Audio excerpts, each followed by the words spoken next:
Olá, tudo bem? Prazer, me chamo Rose Pinheiro e eu também estou aqui na TV Relacionamento.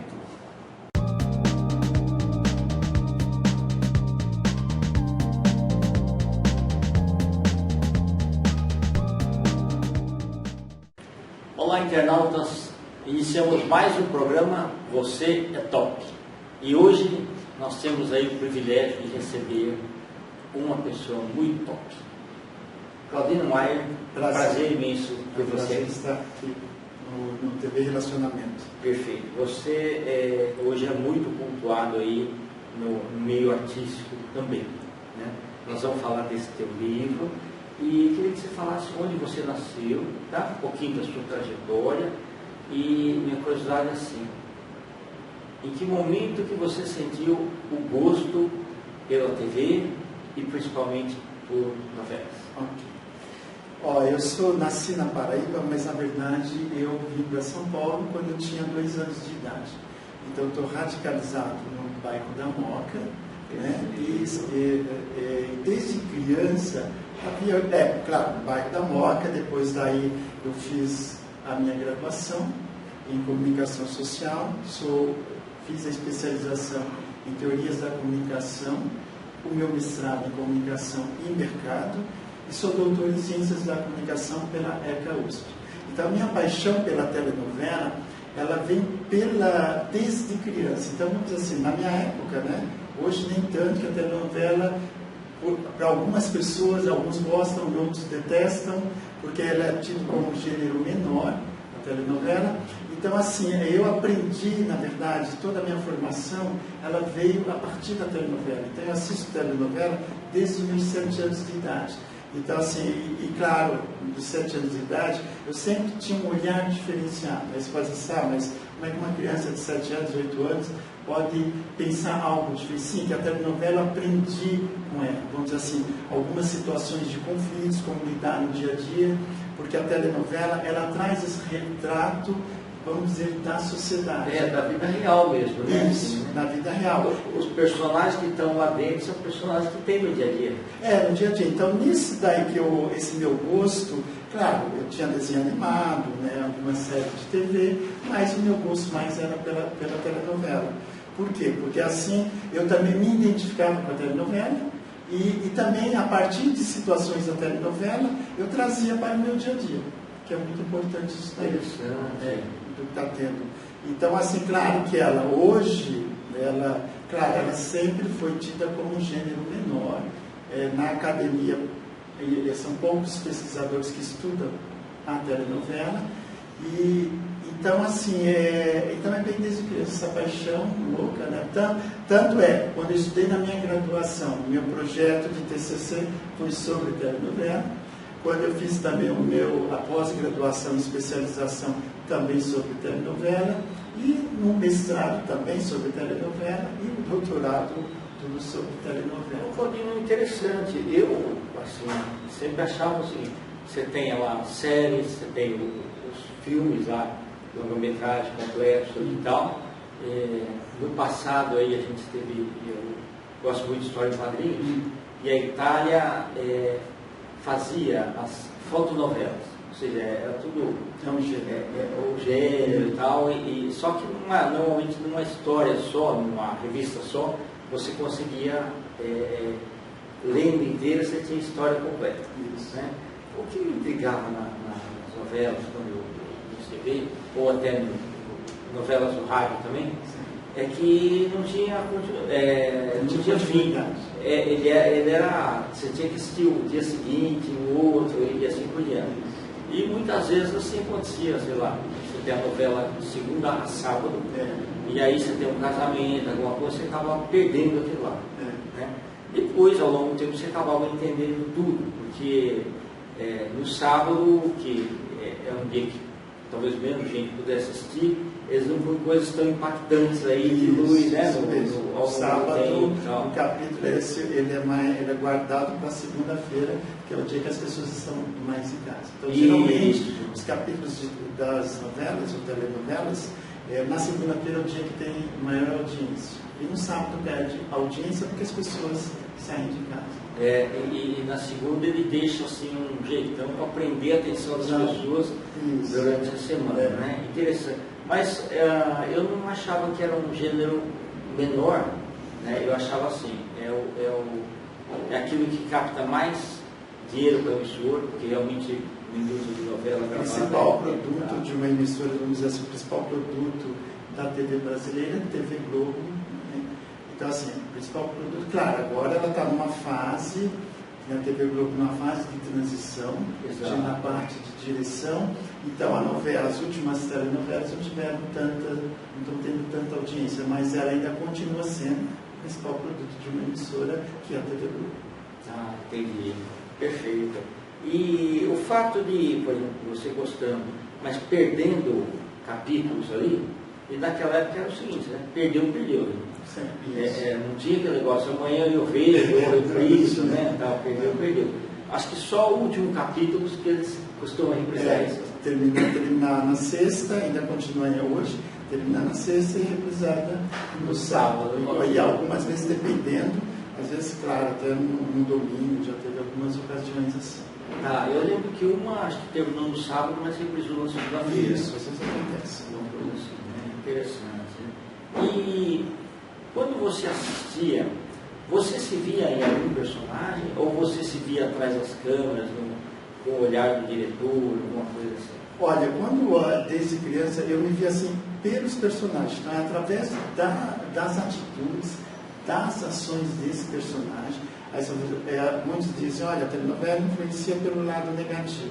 Não, eu via a telenovela pelo lado positivo. Então, o que ela poderia me trazer de útil? Né? Assim como o lado negativo, quando eu falo, olha, tem crime, ou determinado tipo de cenas não são aconselháveis, né? Alguns chatos, né, dizem, entendeu? Na verdade, então não é através disso, eu via assim, por algumas ações. Então, pegava o claro que toda telenovela tem um lado bom e tem um lado ruim. Então eu era influenciado pelo lado positivo da situação. Né? Daí a partir, claro, dependendo do autor de telenovela, são histórias que estão do nosso mundo real. Como, por exemplo, Chico de Abreu, que traz a realidade de São Paulo. Se você pegar Aguinaldo Silva, que ele traz o realismo fantástico, aquelas coisas que acontecem, pode ser numa cidade pequena e numa grande metrópole. Depois, claro, Gilberto Braga, né, que trazia vale tudo, que ele trazia uma alta sociedade, e mostrava essa alta sociedade de uma maneira diferente para aqueles que não tinham muito acesso a essa tipo de sociedade. Então, a telenovela ela contribuiu para mim nesse sentido, para poder entender todos os lados. Então, porque eu era de uma família, sou, né, de uma família, vamos dizer assim, que não tinha muitas posses de poder aquisitivo, então o único meio de assistir era por intermédio da televisão. Que hoje, claro, você diz os capítulos, né, se perdeu um capítulo, uns tempos atrás você não poderia ver, hoje você consegue ver em várias redes sociais esse capítulo, e também você, antes desse capítulo ir para o ar, né, você já fica sabendo o que vai acontecer. Sim, exatamente. Tem comentários também nas redes sociais, nos jornais, tudo mais. Tudo comentado. Claro, não vamos dizer que há uns tempos atrás, antes das redes sociais, não tinha, sim, o público de uma certa maneira, ele se manifestava, né, através de carta mandando para a emissora. Então, vamos dizer assim, era um processo mais longo até chegar no autor para que ele possa, vamos dizer assim, mudar alguma história. Hoje em dia não, é muito mais rápido. Então o autor entra numa rede social, sabe, você está aí, talvez, né, ele pode mudar a trajetória de um personagem, ou às vezes não, né? Certo. Eu acho que dependendo do público que ele faz, assim e tal, mantém o personagem por mais tempo também, né? Sim, porque a novela, quando o personagem está muito tempo, fala, nossa, não sai disso, a novela continua até em cima. É porque ele está dando audiência, então o autor está percebendo, aí claro que ele vai estar aumentando as falas dele, vai ter um maior espaço. Aqui, por exemplo, a Tata Werneck, quando ele fez o Amor é Nosso, do Valcir Carrasco. Então, ela era uma personagem na coadjuvante e de repente essa menina passou a ter um destaque maior na novela. Então, em todas as cenas ela estava presente. Então isso é muito comum da telenovela. Depois, claro, quando o público comprou essa ideia, vamos dizer assim, da personagem, aí ele começa a contar a sua história que foi planejada desde o início. Perfeito. Ô Claudino, já teve ocasião, por exemplo, de você, no dia a dia, você chegou a usar uma fala que você escutou numa novela, em alguma circunstância? Olha, eu não lembro, sim, diversas vezes, como eu te legal. falei. Porque assim, na verdade, eu gosto de telenovela e estudo de telenovela. Então, assim, tem pessoas que não falam, né? Assim, vamos pensar que ele falava Stop Salgadinho, que era na novela, quem fazia era a Regina Dourado, na novela acho que é da Glória Pérez, não falha a memória, que às vezes não consigo lembrar, que eu não tenho saber de historiador. Mas, assim, claro que tem, sim, determinados momentos, eu uso muita fala na novela para estar explicando alguma situação, porque às vezes você lê uma reportagem num jornal ou numa revista de cunho mais aprofundado, você vai precisar de 10 páginas. E uma autora que tem, por exemplo, em Glória Pérez, em 1 minuto, ela te passa todo o significado. Vamos pegar assim o caso da pandemia que está acontecendo agora.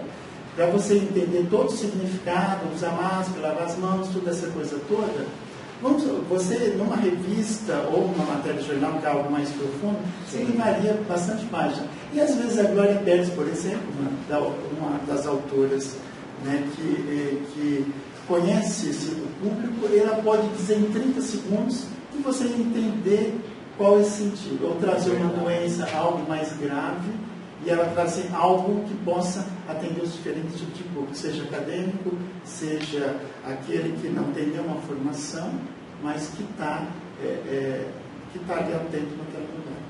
Ok. Você chegou a ver também da Jeanette Claire, também, novelas dela? Tá? Sim, inclusive esse meu livro, Quem Matou, ele partiu a partir da novela da Jeanette Claire. Claro, eu assisti a Jeanette Claire, eu era pequeno, mas quando ela traz a novela O Astro, que teve grande repercussão nacional, quando ela fala quem matou Salomão Ayala. Então, quando eu era criança, eu via era aquelas... Francisco Coco, né? Aí o Salomão Ayala era o Dionísio Azevedo. Ok, tá. Era um grande empresário. Mas o Astro mesmo é... Isso, Francisco. Tá certo que depois teve... E teve a reprise dela depois que fizeram o remake mais tarde. Mas, vamos dizer assim, foi a partir da Jeanette Claire que ela, assim, vamos dizer assim, a Jeanette Claire, ela moldou, assim, ela trouxe uma estrutura de uma forma de se contar a novela. Né? Um melodrama que trazia a mocinha, aquele herói, mas que era uma novela meio que açucarada. Então, o Astro trouxe todos esses elementos de uma realidade, ela também com a base de uma realidade, por a Jeanette ser mãe, né, e dona de casa. Então ela traz uma novidade para dizer. Quando ela trata a partir do Astro, que ela assim, vamos dizer assim, que ela diz assim, Jeanette, né, ela falou assim, olha, o que matou, que é 2 palavrinhas tão banais que ela não sabia dizer por que teve uma comoção nacional. Ficou no imaginário das pessoas, né? Exato. E é um gênero, na verdade, ela não que ela foi a primeira. Um policial, assim, a palavra remete a um gênero policial, né? Mas ela é um dos elementos do gênero colocado na telenovela. Então ela não foi a primeira fazendo, ela, vamos dizer assim, o Quem Matou, ela utilizou, explorou ele ao máximo. Depois dela veio também a Próxima Vítima, né? Que tinha uma série de assassinatos e também dizia assim, indagava por olha, quem matou, quem é o assassino que está cometendo os crimes. Depois teve a novela maior repercussão, assim como se Salomão Ayala, quem matou Odete Roitman. É verdade. Sim. Isso, então com base nisso, então essas informações mexeu com o imaginário do público, e na época que assim, Odete Roitman, quando o último capítulo foi exibido, muitos lugares fecharam, né, para assistir o último capítulo, né, uma coisa impressionante. Então, na verdade, meu interesse era saber o processo de escolha do assassino, ou seja, como é que o autor chegou a essa escolha. Então, isso são inquietudes minhas que vinha desde criança. Aí você fala, poxa, como é que uma criança poderia pensar? Então, mas aquilo, porque assim, como eu te falei, a novela, ela sempre fez parte do meu cotidiano, claro, do meu aprendizado. Então, essas dúvidas eram recorrentes. Legal. Aí tinha esse método tradicional, que era da Globo, e aí quando a Manchete fez o Pantanal, teve uma pequena virada no olhar, né? Ó, Pantanal, ela na verdade, quando o Benedito Rui Barbosa ofereceu para a TV Globo por alguma outra ocasião lá não quis estar produzindo, então na verdade, para a época, Pantanal veio dizer assim, olha, existe mais um concorrente no mercado. Então foi bom, que agora Pantanal está voltando para o remake. Naquela época, vamos dizer que ela ajudou a dizer, olha, temos um concorrente, além da TV Globo, uma forma de sobrevivência. Então ela veio, mexeu com a estrutura da Globo. E agora, nesse novo remake, no ano de 2022, ela vem, vamos dizer assim, salvar, entre aspas, uma emissora que mudou toda uma direção na parte de produzir, ela mudou, porque saíram Silvio de Abreu, alguns que estavam lá. Então, Pantanal, ela vem numa fase que a telenovela das 9 da TV Globo está muito ruim de audiência. Né? Por exemplo, ela estreou com 28 pontos, então, no segundo capítulo, ela está dando 28, continua dando 28 de audiência. Então, a tendência está crescendo. Então, como lá no passado, ela disse quem era o concorrente, agora ela veio para dizer, olha, a TV Globo está aí produzindo uma telenovela com qualidade. Entendi. Muito interessante. Então, Claudino, e aqui foi uma vasta pesquisa que você teve? Isso. Esse livro ele é com base na pesquisa do meu mestrado, que eu defendi, então eu falo do processo de escolha do assassino, que tem como base 3 telenovelas. Quem matou Odete Reutemann, de Vale Tudo, quem matou Salomão Ayala, na novela Oásis, e quem cometeu uma série de assassinatos na novela Próxima Vítima. Então, a Próxima Vítima do Silvio de Abreu, né, Vale Tudo de Gilberto Braga, e o Aço da Janete Klein. Então, ele fala desse processo, que existe todo um processo para que esse autor escolha determinado personagem para ser o assassino naquela novela. Claro que ele pode estar escolhendo a partir do momento que ele criou a sua história, ou no decorrer dessa narrativa. As pessoas dizem, pode mudar que o público? Sim, ele pode, mas isso depende de cada autor. Né? Não é assim que a novela, olha, o público não está gostando, o autor vai, não é bem assim, é muito folclórico, na verdade. Que cada autor tem seu estilo, sua forma de contar suas histórias. Pode ser até que na primeira concepção do projeto não se tinha a parte da morte da pessoa. Sim, forma. Sim. Então, quando ele criou, desenvolveu a sinopse, ela pode não ter aparecido. No decorrer, que assim, tem muitos autores que recorrem a esse recurso do quem matou, porque ele faz parte do gênero policial para agradar a audiência. As pessoas gostam do gênero de detetive, né? É como se fossem os crimes reais. Olha, quem matou, e tantos casos que você quer saber, que eu não vou citar alguns reais, que é meio ruim, né? Que quer saber quem foi o assassino. Então, na telenovela, ele desperta esse interesse por parte do público, né? Que é muito interessante.